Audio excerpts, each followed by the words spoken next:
हमारे देश में ऐसा कहा जाता है कि we are unity in diversity, but I personally feel we have diversity in unity. क्योंकि यूनिटी क्या है? We worship the same God.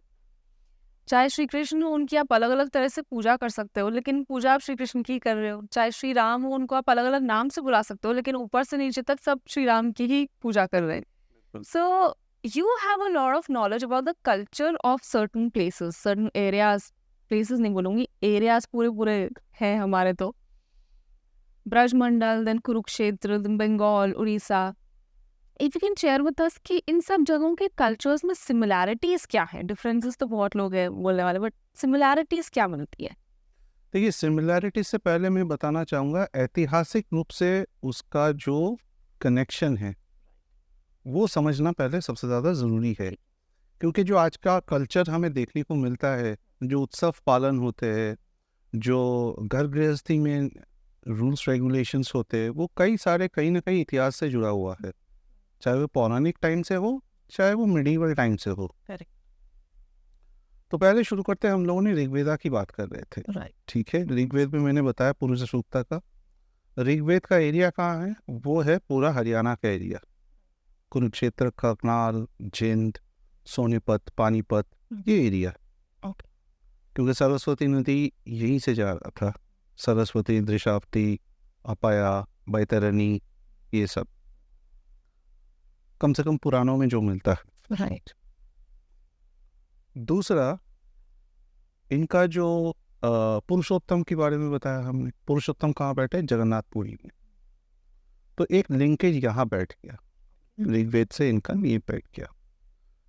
अब आते हैं हम मनु के टाइम से। स्वयंभू मनु जो ध्रुव महाराज के पितामह थे, ग्रैंडफादर। ठीक है, मनु, स्वयंभू मनु, उत्तानपाद, उसका बेटा ध्रुव। ध्रुव महाराज ने, हमें सबको पता है, तपस्या किया था निधिवन, मधुवन में। और मधुवन कहाँ है? मधुवन है ब्रज में। तो हमें दो चीज़ें मैं ज़रूर इसमें बताना चाहूँगा जो लोगों तक ये मैसेज पहुँचना चाहिए। आज जनरेटिव एआई की बात करते हैं हम, एलएलएम की बात करते हैं हम, और भी काफ़ी सारे टेक्नोलॉजिकल एडवांसमेंट, साइंटिफिक एडवांसमेंट की बात करते हैं। बट ये सब करते करते ना कहीं ना हम लोग हमारे पुराणों में, हमारे ग्रंथों में उसके ऊपर से विश्वास उठ गया हमारा। करेक्ट। उसे माइथोलॉजी मानते हैं हम कोई। माइथोलॉजी मानते हैं उसको हम, जो भी बोले। बट क्या आपको मालूम है, अभी भारत सरकार ने अनाउंस किया कि द्वारका में वो लोग अंडर वाटर सबमरीन राइड करेंगे। Although I am not a supporter of that, because that's going to harm the structures underneath the sea. That is not something what Professor Rao, S.R. Rao, had recommended.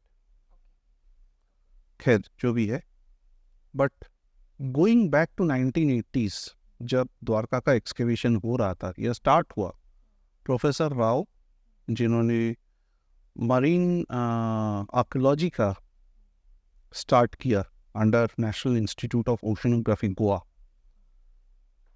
उन्होंने, बड़ा हैरान करने वाली बात है, लोगों तक पहुंचनी चाहिए, द्वारका का एक्सकेवेशन के लिए उन्होंने, पता है आपको कहाँ से स्टार्ट किया? उन्होंने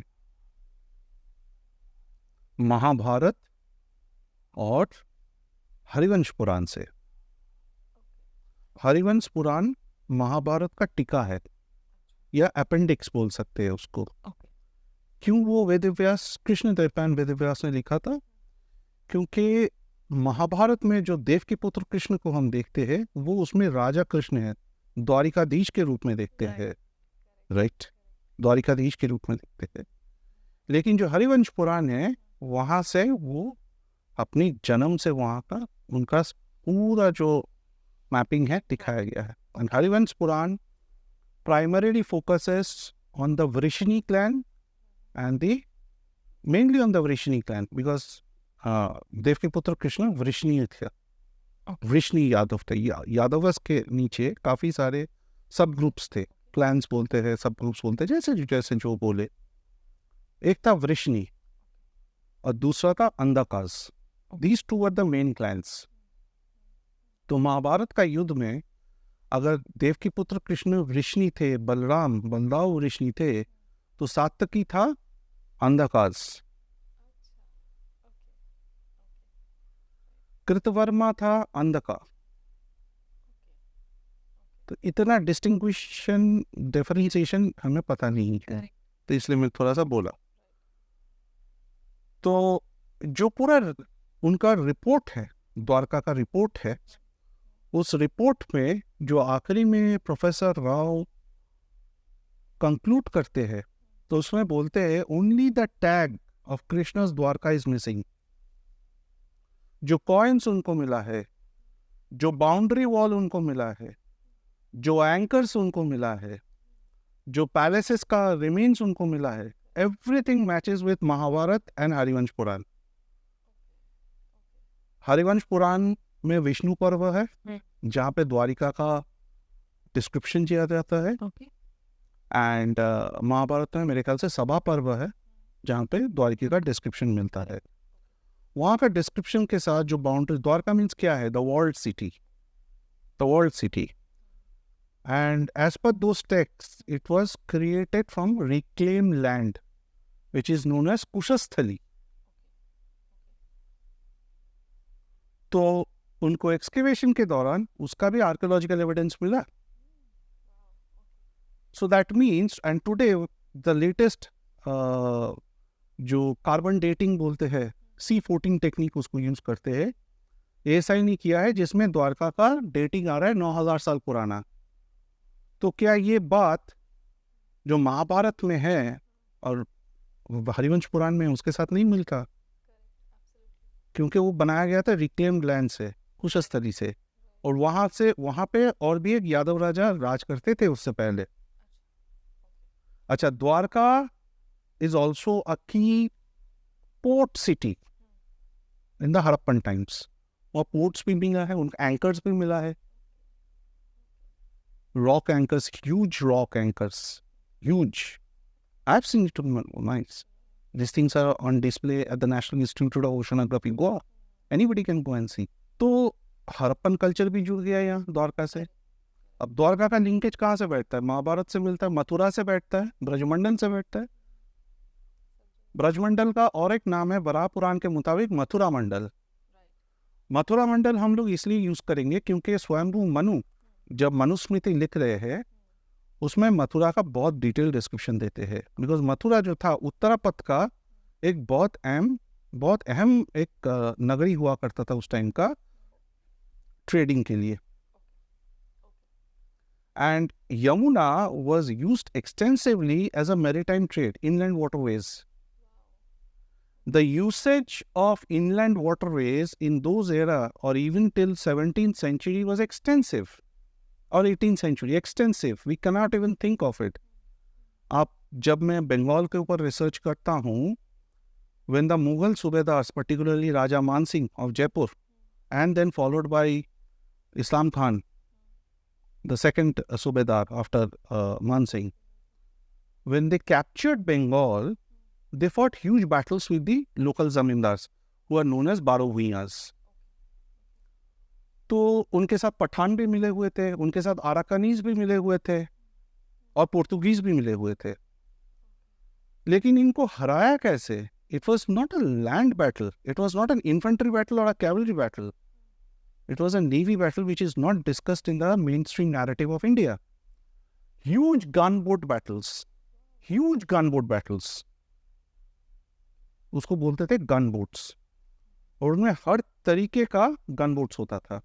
जो बिगर शिप्स है उसमें आर्टिलरी होता था, जिसको हम आज की डेट में डिस्ट्रॉयर्स बोलते हैं, वो डिस्ट्रॉयर्स भी होता था, और छोटा पनौती भी होता था, छापा बोट्स या नौको जिसको बोलते हैं। उसमें छोटे छोटे कमान बोलते हैं उसको, यूज होते थे। और इसका दूसरा एप्लीकेशन हमें मिलता है थर्ड बैटल ऑफ पानीपत में, जब अहमद शाह दुरानी आते हैं। अहमद शाह दुरानी ने ऊँटों के ऊपर ये छोटे छोटे तोप, इसका नाम मुझे याद नहीं आ रहा है, जो टर्म वो लोग यूज करते थे, जम्बुराक, उसको बोलते थे जम्बुराक। ये जम्बुराक आज अगर आप ग्वालियर सिटी पैलेस में जाएंगे तो जम्बुराक रखा हुआ है 8-9 अभी भी सिंधियास के नीचे। सिंधियास को ब्रिटिशर्स ने गिफ्ट कर दिया था, because Scindias were one of the key contributors to the third battle of Panipat and they lost almost 35 generals of this, सूबेदार बोलिए या सरदार बोलिए, 35 सरदारों का मौत हुआ था उनका। After the Peshwas, Shindes were the most impacted in the third battle of Panipat. The only surviving was Mahaji Shinde, of course, who resurrected along with Nana Fadnavis. सो इतना जबरदस्त जब हम लोग थे, कुछ ऐसा मिल सकता है? Was it because east India company ने पहले समझ लिया था कि हमें कैसे तोड़ा जा सकता है, इसलिए ब्रिटिश को रूल अस, या because if we were so great, ऐसा क्या हुआ होगा कि British ruled us like and they finished us complete? So इसका जवाब मिलने के लिए हमें और भी 500 साल पीछे जाना पड़ेगा। ठीक है, और भी 500 साल पीछे चलते हैं। Let us look at the times of Mohammad घोरी। ठीक है। मोहम्मद घोरी 1192 में पृथ्वीराज चौहान को हराते हैं तरेन के युद्ध में। लेकिन पृथ्वीराज चौहान जो लड़े थे, सिर्फ उसका अपना फौज नहीं था, और भी लोगों ने उसमें कंट्रीब्यूट किया था। सो भारत उस time, the Hindu Kings, whenever an Islamic invader used to come, the Hindu kings were fighting as a confederacy. Right? What we see in the World War II, the Allied forces, UK, France, US, India, Australia, Commonwealth countries basically. They were fighting as a confederacy. And as long as the Indian kings were fighting as a confederacy, they were able to repulse all Islamic invaders. To that extent, Mohammad Ghori को भी हराया और Mahmood of Ghaznavi को भी हराया, कासिम को भी हराया था। चाहे वो I mean, lot of people, lot of monarchies contributed. I don't want to get into those details. But fact is, somewhere down the line, ये confederacies break हो गया. Okay. Because everybody wanted to walk with their individual glory.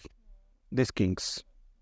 Basically जिसे कहा जाता है कलयुग आ जाना इंसान के अंदर, वो हमारे अंदर भी आ गया था, and that is the reason we became so selfish कि हमने देश को जाने दिया, but we did not.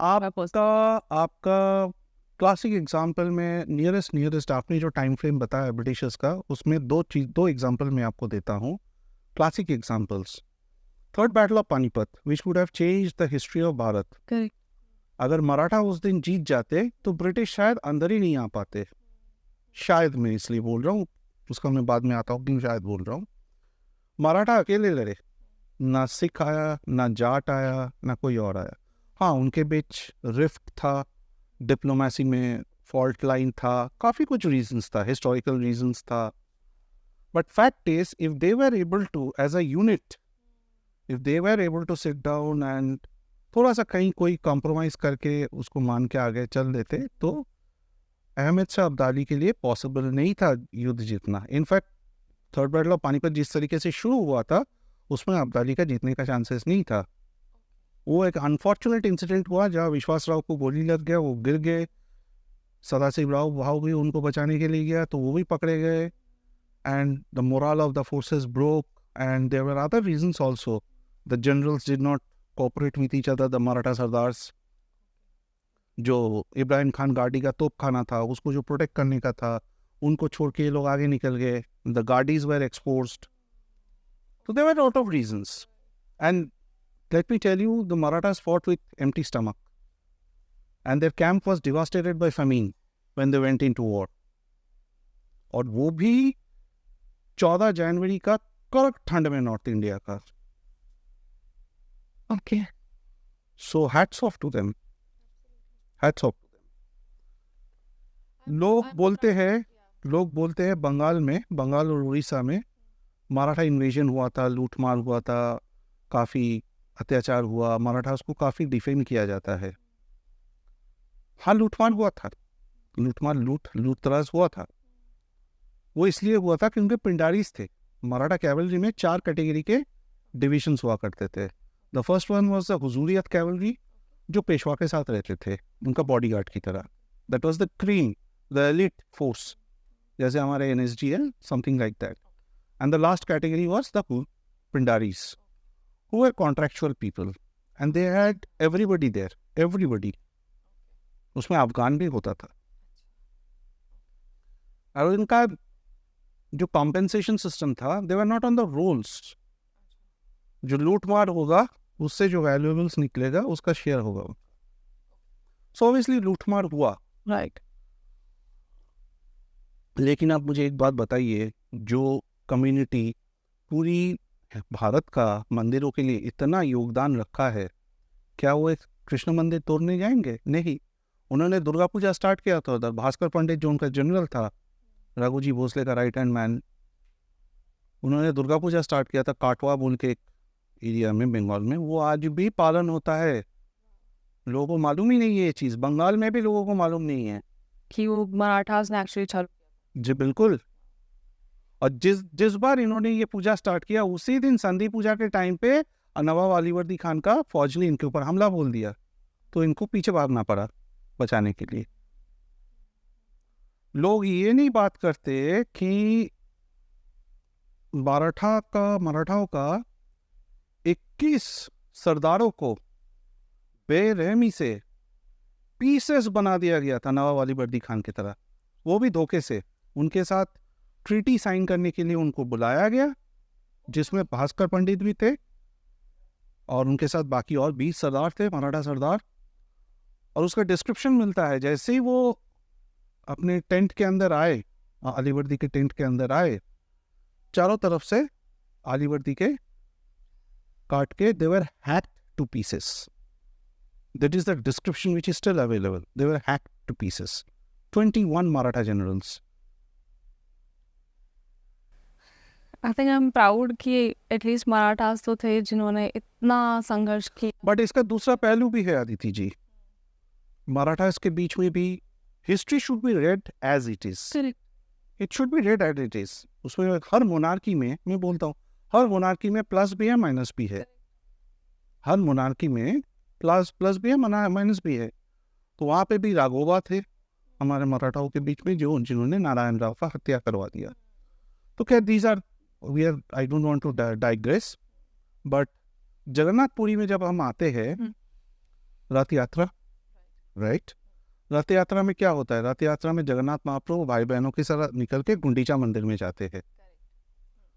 Gundicha मंदिर को व्रज माना जाता है. तो एक हिस्टोरिकल अंडरस्टैंडिंग जो है कि वो ब्रज में, कृष्ण भगवान ब्रज में वापस जा रहे गोपियों से मिलने. और इसका प्रतिफलन हमें महाभारत में भी मिलता है. महाभारत में when Krishna was around 45 years old, Shri Krishna, और 45 जो मैं एज ले रहा हूँ, दिस इज एज पर रूप गोस्वामीज मथुरा महात्मा जो उन्होंने लिखा था. Roop Goswami was the person who determined the age of Krishna, की कौन सा एज में क्या किया था उन्होंने. सो जो आज की डेट में मान्यता है कि 11 साल की उम्र में वो कंस का वध किया था, अक्रूर जी के साथ वो मथुरा पधारे थे, वो रूप गोस्वामी ने, ये सब इंफॉर्मेशन रूप गोस्वामी का मथुरा महात्मा में दिया हुआ है. तो कुरुक्षेत्र में उनका मिलन होता है गोपियों से, पुनरस, और उसमें नंद बाबा और यशोदा मैया भी आते हैं. राइट. सो ये कुरुक्षेत्र कनेक्शन हो गया. ये कुरुक्षेत्र, व्रज, मथुरा, द्वारका, और तब वो द्वारकाधीश के रूप में आए थे कुरुक्षेत्र में. और इसी का प्रतिफलन हम जगन्नाथपुरी का रथ यात्रा में देखते हैं आज की डेट में. तो see the cultural linkages. And then Bengal इसमें कैसे? बंगाल का, जैसा मैंने बोला आपको कि ब्रज का जो पुनरुत्थान हुआ, पुनरुद्धार हुआ, वो है चैतन्य महाप्रभु की वजह से. राइट. जब चैतन्य महाप्रभु पहुंचे विश्राम घाट होते हुए यमुना जी को पकड़ के वृंदावन में, पूरा व्रज जंगल था, खंडर बना हुआ था, due to repeated Islamic invasions from Ghazni, Aibak, Lodhi, Tughlaqs. जंगल बना हुआ था। तो उन्होंने पहले राधा कुंड श्याम कुंड का उद्धार किया गोवर्धन एरिया में, राइट। फिर उन्होंने अपने 6 गोसाइयों को भेजा, रूप, सनातन, जीव, रघुनाथ भट्ट गोस्वामी, रघुनाथ दास गोस्वामी, गोपाल भट्ट गोस्वामी, जो राधा रमन के, okay Radha Raman is Gopal Bhatt Goswami. Anyways, तो इन्होंने ब्रज का पुनरुद्धार किया और फिर आए बल्लभाचार्य जी, जिन्होंने परिक्रमा का उद्धार किया। हालांकि चैतन्य महाप्रभु ने भी परिक्रमा का किया था, और थोड़ा सा डिफरेंशिएशन ये है कि जो गौरीज परिक्रमा करते हैं उसमें जो टच पॉइंट्स है परिक्रमा मार्ग में वो थोड़ा सा अलग है पुष्टि मार्गियों से। That is the only difference, but the route of 84 course remains the same. Touch points हल्का सा चेंज हो जाता है, दैट्स द ओनली डिफरेंस। तो बंगाल से चैतन्य महाप्रभु आए, इनका उद्धार किया और फिर वो वापस जाते जगन्नाथपुरी में, और वहाँ अपना जिंदगी के आखिरी 18 साल वो वही बिताते हैं। और जगन्नाथ रथ यात्रा को बहुत ज़्यादा उसका जो महत्व प्रचार करने के लिए जो योगदान रहा है वो चैतन्य महाप्रभु का था। Okay okay so that's how all of this is related. And it is because of his influence, the Suryavanshi Gajapati rulers of Kalinga, they become Vaishnavas, Gauriya Vaishnavas. Purushottam Dev, the father of Prataprudra Dev. Prataprudra Dev was one of the closest disciples of Chaitanya Mahaprabhu. पुरुषोत्तम देव ने एक राधा रानी का विग्रह बना के गोविंद देव जी का मंदिर में भेजा था। जयपुर वाला गोविंद, जयपुर वाला जो ब्रज में थे, तब वो ब्रज में थे, अगर हम किसी दिन ब्रज में जाए शूटिंग करने के लिए, उस टाइम में कवर करूंगा history. This is so amazing. तो और हालांकि ये भी सही है, उसमें भी आता हूँ मैं, सॉरी। तो वो राधा रानी को ना बना के भेजा था क्योंकि गोविंद का विग्रह था, गोविंद के साथ राधा नहीं थे। और आज की डेट में हम जो हरे कृष्णा हरे राम बोले, जितने भी ये राधा रानी का महत्व हम देखते हैं हमारी कल्चर में, वैष्णव कल्चर में हो या उसके बाहर भी, इसका भी जड़ है चैतन्य महाप्रभु। और चैतन्य महाप्रभु को कहाँ से मिला? उनको मिला 12वीं शताब्दी में, जो जगन्नाथपुरी में जयदेव गोस्वामी था। ओके गीत गोविंद लिखा था जिन्होंने। सो राधा रानी का जो मेंशन है, ये हमें महाभारत में नहीं मिलता, हमें हरिवंश पुराण में भी नहीं मिलता, ब्रह्मांड पुराण में मिलता है। Okay, I was coming to that because बहुत लोग ये भी कहते हैं कि राधा जी तो एक माइथोलॉजिकल फिगर है, उनका कहीं पे भी वर्णन नहीं है। सो आई वांट ब्रह्मांड पुराण में मिलता है, क्योंकि ब्रह्मांड पुराण के हिसाब से ब्रह्मदेव ने देव की पुत्र कृष्ण और राधा रानी का शादी करवाया था व्रज में।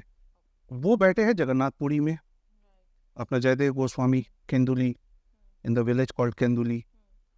वो वहां पे बैठ के लिखते हैं, धीर समीपे जमुनारो तीरे बसती बने बनमाली। धीर समीपे जमुनारो तीरे बसती बने Banmali. Dhir Sameep is the area on the banks of Yamuna even today. Wow okay Look at the linkages, literary linkages. These are the literary linkages. Okay wow And Banamali is one of the 108 names of Krishna. Okay right The verse means that Krishna is telling a gopi that please go and tell Radha that I am sitting here in Dhir Sameep waiting for her. And this is how Git Govind starts off. So even today, if you go to Vraj, if you visit Vanshi Vat, उसमें ये बड़ा बड़ा करके लिखा हुआ है वहाँ पे। Nice amazing, we will definitely go for sure. Now let's come back. और यही गीत गोविंद को आज भी पढ़ा जाता है जगन्नाथ महाप्रभु के शयन आरती के टाइम। वो ना सुन के वो पढ़ते नहीं है, और देवदासी भी उसके साथ पहले नाचते थे। अच्छा right right Now let's go back another 400 years as per accepted timelines. Adi Sankara. Sankara, when he comes out of Sringeri, sorry, Kaladi, not Sringeri, Kaladi. And via Sringeri, he reaches Jagannath Puri and sets up the first मठ. चार धामों में चार मठ बनाया उन्होंने, तो first Govardhan मठ जो है पुरी में बनाया था. And once he reaches there, he resurrects. Jagannath महाप्रभु खो गए थे उस टाइम. 144 साल वो मिट्टी में गड़े हुए थे जगन्नाथ महाप्रभु, सोनपुर बोल के एक जगह में, Gopali village. He, with the help of Maharaj Yayati Kesari, Somvanshi ruler Yayati Kesari II, resurrects महाप्रभु. उनको बाहर ले आते हैं, उनका ब्रह्म वस्तु पुनर्स्थापना करते हैं. Of course, scholars differentiate a bit over here. Some scholars say something on the formation of Mahaprabhu. Some say it was a four-armed Vishnu deity. Some say अलग-अलग हो गए थे. We can come to that when we discuss Orissa. But वो resurrect करते हैं. Okay. And that is where he creates the Jagannath Ashtakam. Wow. Okay. ये जो हम सुनते हैं जगन्नाथ स्वामी नयन पथगामी भवतु में, it is Adi Shankar, made famous by Chaitanya Mahaprabhu. Acha. Okay. Okay. Right. So that's what it is. Okay. So when he writes, Bhuje Sakhe Benu, Sirisi Sikhi Puchan Kati Tate, Dukulang Netrante Sahachara Katakshati Vidadate, that is what he writes. He gives Krishna's description on the banks of Yamuna, holding the bansuri like this, Tribikram's pose mein. Okay. Wow. Beautiful. So look at the diversity, look at the unity, look at the cultural linkage, look at the Puranic linkage, look at the archaeological linkage, look at the literary linkage. Correct. Absolutely.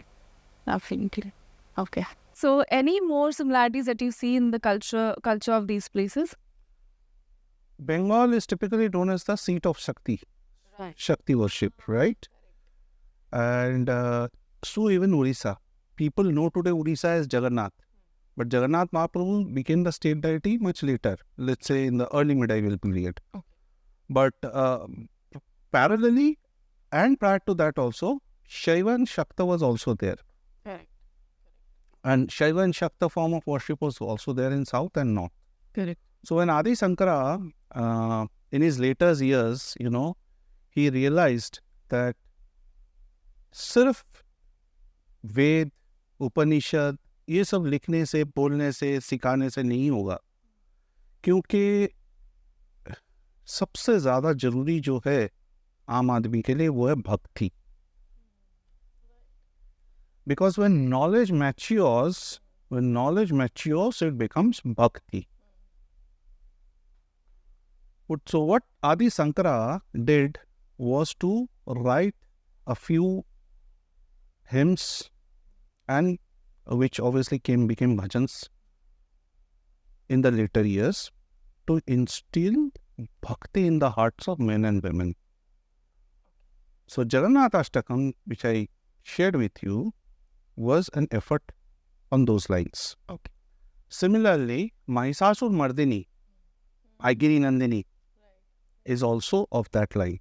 Acha. Similarly, Bhaja Govindam is also on similar lines. And all these transpires also to another bhajan, which is Govinda Damodara Madhaveti. Govinda Damodara Madhaveti में एक portion है जहाँ पे वो बोलते हैं बटस्य पत्रस्य पुटे शयानम बालम मुकुंदम मनसा स्वरामी. Means बटस्य पत्रस्य, वट का पत्र, पुटे शयानम means बच्चा सोया हुआ है उसके ऊपर. बटस्य पत्रस्य पुटे शयानम बालम मुकुंदम, बाल means बच्चा, मुकुंदम means मुकुंद means विष्णु, कृष्णा, मनसा स्वरामी, मन से उनका स्मरण करके उसका दर्शन हुआ. इस चीज का लिंकेज है जगन्नाथ मंदिर के अंदर एक कल्पवट है. वो कल्पवट जब अफगानी लुटेरा बंगाल सुल्तानेट से सुलेमान करनानी का कमांडर पश्तून अफगान काला पहाड़ जे रेड किया पुरी के ऊपर, Puri temple underwent 18 invasions. 18 invasions, and we don't talk about it. We have learnt about 17 invasions on Somnath, but we don't talk about 18 invasions on Jagannath Puri, the highest in India, actually. Okay. Right? Highest in India. Much more than Kashi, much more than Janmabhoomi or Somnath. Right. And it survived all those 80? That is a thing of glory and we don't talk. And उसके ऊपर मैं बोलने जाऊंगा तो 2 घंटा उसी में निकल जाएगा. It is such a beautiful history, piece of history, which we don't talk about neither in the textbooks or in the mainstream media. In the recent time, Dr. Meenakshi Jain has spoken a bit about it in her book, The Flight of Deities and Temples. So, उसमें जो कल्पवट था उसने उन्होंने जला दिया. तो much later उसका sapling लेके उस कल्पवट को फिर से वापस पुनरुद्धार हुआ उसका, तो आज भी वो मिलता है कल्पवट. तो वो कल्पवट का वटपत्र है. तो ये इस चीज का डिस्क्रिप्शन हमें मिलता है मार्कंडेय पुराण में. महर्षि मार्कंडेय प्रलय में जब फंस जाते हैं तब वो महालक्ष्मी को पूछते हैं मैं कहाँ जाऊं, अब तो मेरी रक्षा करो, रक्षा माम. तो महालक्ष्मी बोलते हैं ऐसा कल्पवट आएगा, उसके ऊपर बच्चा मिलेगा आपको, तो आप वहीं पे जाना है आपको. तो वो जाते हैं, देखते हैं गोविंद बच्चे के रूप में अपना लेफ्ट लेग का जो बूढ़ा अंगूठा है उसको मुंह में डले हुए है.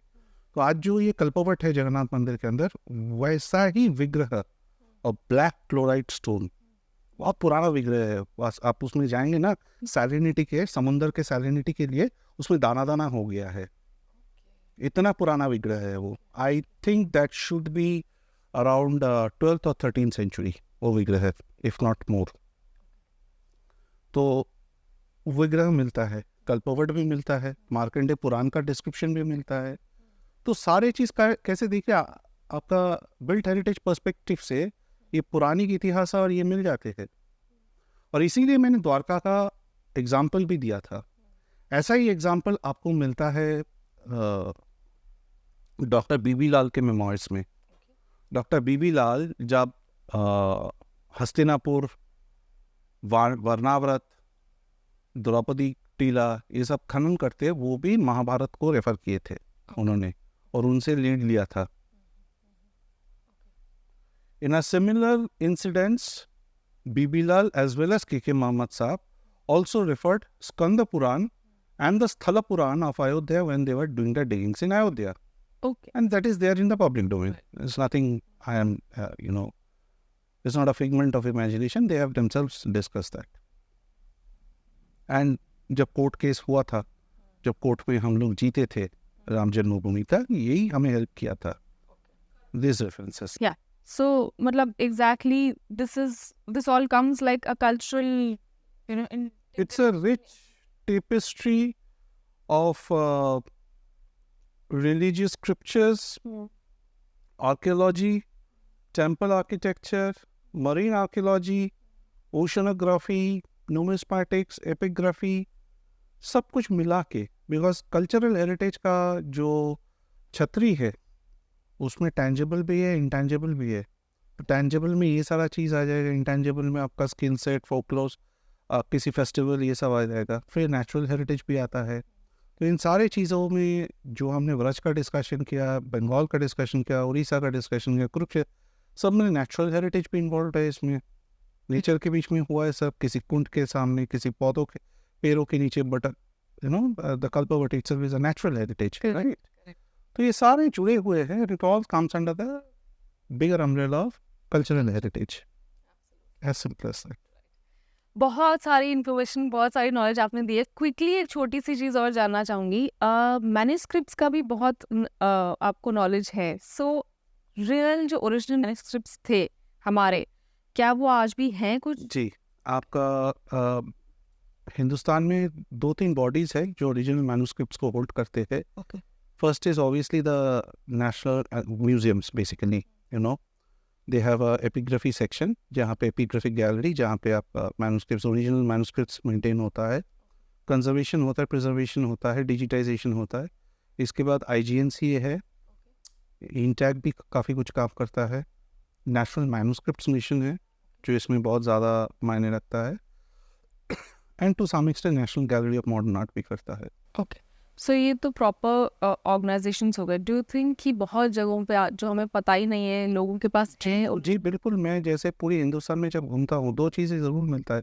एक, मैन्युस्क्रिप्ट्स इन प्राइवेट पोजीशन बहुत है। एंड कुछ लोग, जब हम लोग उसको रिट्रीव करने की कोशिश करते हैं, हमें 2-3 चीज़ें पता चलता है। एक, वो करोड़ों रुपया मांगते हैं उसके लिए, विच opens up a possibility of smuggling, and वो हो भी रहा है। अगर कोई गोरा आके $5 मिलियन ऑफर करता है, लोग रोक नहीं पाएंगे। लेकिन वही डिजिटाइजेशन या कंजर्वेशन करने के लिए मांगो तो वो नहीं देते, क्योंकि वो सब दिखा के वो लोग पैसा कमा रहे हैं। I'll give you a small example. In Bengal last year, जो चैतन्य चरितामृत है, जो चैतन्य महाप्रभु का ऑटोबायोग्राफी है, by Krishnadas Kaviraj, written in 17th century, early 17th century, 80 years after his death, उसका एक अनुलिपि, means a copy, but again अनुलिपि भी उस टाइम बनता था हैंड रिटन ताम्रपत्र पे, तो उसका एक कॉपी अवेलेबल है हुगली का किसी गाँव में। तो मुझे पता चला, तो when I reached out they refuse to give it. उसको उन्होंने एक शीशे का डब्बे में रखा हुआ है मंदिर में, और उसको दिखा के पैसा लेते हैं। जब मैंने उनको बोला कि आप हमें दे दीजिए, हम इसको प्रॉपरली प्रिजर्वेशन करेंगे, कंजर्वेशन करके डिजिटाइज करके आपको वापस दे देंगे, they didn't take me. In a similar incident, I had heard that one of the royal families, descendants of royal families in South, where one of my friends, I won't take names, had approached them for those manuscripts. They had asked for 2 crore rupees. So we have these practical challenges because, as I said, India is a country of too much. So we have a long way to go, and lot of loopholes, lot of legislation still needs to come in, lot of implementation of current laws needs to happen. The enforcement bodies needs to strain up. We have to define the processes. We have to kind of figure out storage spaces. Lot to do. Thank you so much, and I genuinely feel ये सब तो है ही, but कहीं कुछ अच्छे लोग भी हैं जिन्होंने प्रिजर्व करके रखी हैं चीज़ें, जिसके बारे में वो बताते नहीं है बाहर, and that is the very reason why our civilization is still surviving. Absolutely. जहाँ सब खत्म हुए वहाँ we are still standing tall. Correct. Thank you so much, in depth knowledge बहुत सारी मिली, and I am looking forward for lot of more conversations with you, क्योंकि मुझे पता चल गया है आपको और बहुत सारी नॉलेज है। So definitely looking forward for something more on site वाली चीज़ें, and we'll definitely plan that with you sometime soon. Thank you so much and hope you enjoy the podcast. Definitely. जय जगन्नाथ। नमस्ते, जय Jagannath. Namaste Darshako. I think Moods of Bharat channel is doing a wonderful job in bringing forth the true cultural heritage of Bharat in all its segments, in all its elements as it exists even today. And please like this channel, subscribe this channel, spread the word around, and try to grasp whatever the channel is, trying to show and bring across to you. Thank you. So this was the in depth knowledge. 2 episode में ली हमने, पर सूर्या जी के पास बहुत सारी और knowledge है, and I am plan a shoot with him soon, जो हम ऑन साइट शूट करेंगे, और हर जगह के बारे में जो इन डेप्थ नॉलेज उनके पास है, we will definitely bring that to you. Thank you for watching Moods of Bharat. I hope ये दोनों एपिसोड्स आपको बहुत अच्छे लगे हों। ऐसे और बहुत सारे episodes I am looking forward. I am trying to get as many people who have in depth knowledge about our civilization, about our culture, about the Sanatan Dharma, क्योंकि ये इतना वास्ट है कि इसकी नॉलेज कभी ख़त्म हो नहीं सकती। So I am trying to get as many people as I can get, जिनको बहुत सारी नॉलेज है। Hope you like the podcast. Please like, share and subscribe the channel moods of Bharat. Bell icon पर क्लिक करें ताकि जब हमारा next podcast release हो आपको पहले से पता चल जाए। Thank you for watching Moods of Bharat. नमस्ते।